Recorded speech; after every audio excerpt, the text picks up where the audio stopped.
Watch Monkey, and today I've got something a little bit different.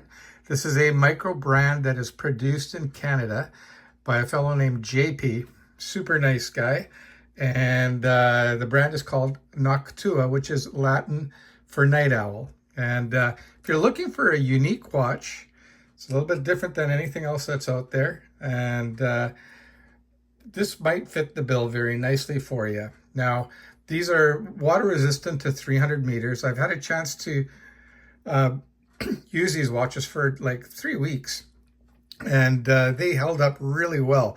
I'm just going to show you how little wear is on this watch. And this was from daily wear for about 3 weeks. You can see you got a little bit here, but not a heck of a lot. And what really makes these so durable is the case that's made of 316L stainless steel that's been bead blasted, which I really like. Another thing I really like about the case is the size, and I really am a big fan of with drilled lugs. The reason being is it makes strap changing very easy. I'm just going to throw this on the wrist for you right now so you can take a look and see what it looks like. I've got my Omega Speedmaster here, FOIS, first Omega in space. Just going to set that aside, and I'm going to throw this on wrist. Now, the bracelet's nothing really to write home about. It's a very average bracelet for this type of watch. Nothing wrong with it at all. The case back, I like the case back a lot. It's got some information there, the model number and serial number. And yeah, nothing unnecessary on there. I love the logo. That owl looks pretty cool. So I'm just going to throw this on wrist very quickly. By the way, for reference, I do have a 7-inch wrist. And you can see, I think that wears fantastic. And I do like it on the bracelet. The rubber strap that's provided with these watches is a quick release type unit. And what you do is you just kind of pull down on the tab here and you slide it off and it comes off. Now, these straps they're okay, but I prefer fitted ends on them. And what I mean by that is you can see here, you got a kind of a gap here. But if you get fitted, I've got, where did I put them? Oh, here. Okay, just let me get this off of here for a sec. This was actually for one of my black bays. Just gonna be off camera for a sec. All right, oh, that was a lot tougher than I thought to get that undone. But I'll show you what it would look like with a fitted end. And I think it looks a lot better. So that's what it would look like. And I think that looks much better. And it also, because of the way these fitted straps are, they kind of go down, makes it wear a little bit more comfortable. But anyway, I'm just gonna put this back on quickly so you can see what this one looks like on my wrist as well. Now, the price on these watches I think are pretty reasonable for a small run. I think they're about, what, well, around $500 or $600 Canadian, so that's pretty reasonable, depending on if you get it on bracelet or not. My favorite one that they do produce is the GMT, but I didn't get one of those to test out, but it does look great. And I think this watch would even look better if this bezel here, instead of being black, was the same color as the case. I think that would look a lot better, in my opinion. Now, these watches, like I said, are good quality for sure. For the money, you're getting a decent watch. I wouldn't say an extreme value, but a solid value for sure. The bezel action on this is very nice. It's smooth and a little bit on the soft side, kind of like a Seiko, which I don't mind at all. You have a little bit of back play, not a lot, but you can see it does line up very nicely. Now, I prefer this over a tight bezel. I do not like tight bezels whatsoever.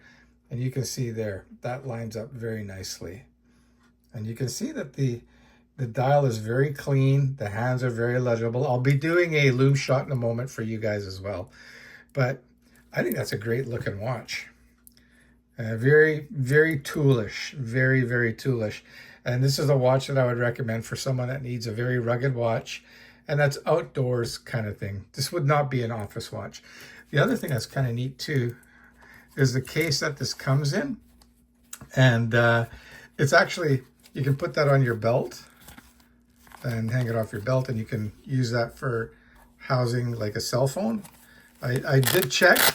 My iPhone 11 Max fits in there very nicely, and so that might be a feature that you may find desirable for sure.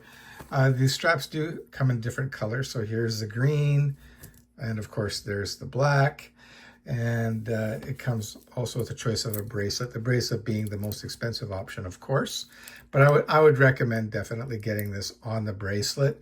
Always a good idea if that's an option. Pay a little bit more when you make the purchase, get the bracelet, and that way you can always get a leather or NATO or whatever kind of strap you like and add that to the watch. But you might be curious too what kind of movement is being used in these watches. It's the NH35, which is a Seiko movement. It's not a bad movement, not an amazing movement, but they are regulated to a pretty good tolerance. Now, like I said, I had these watches for 3 weeks, and both of them are keeping great time. Now, I haven't adjusted these watches since I got them, and you can see that they're running very close within each other. And I did have them on my time graph, and they were within, I think, 7 or 8 seconds a day. So nothing to squawk at there for that kind of money. And what else can I say about them? I just think it's a great brand for a micro brand, and the quality is very good. Everything is very clean, very crisp. Nothing to really dislike about it. I know some people don't like the rubber strap, but I don't mind it. But I do agree that a fitted strap does look a lot nicer on this.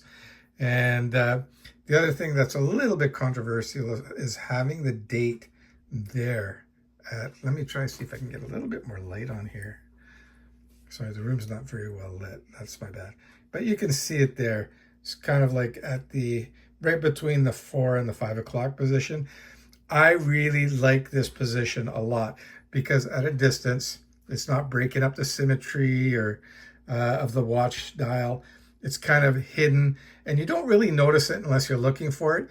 And personally, given a choice between a watch with a date or without a date, I'm going to take the date every single time. And it's always nice to see one that is well executed. And this one is well executed.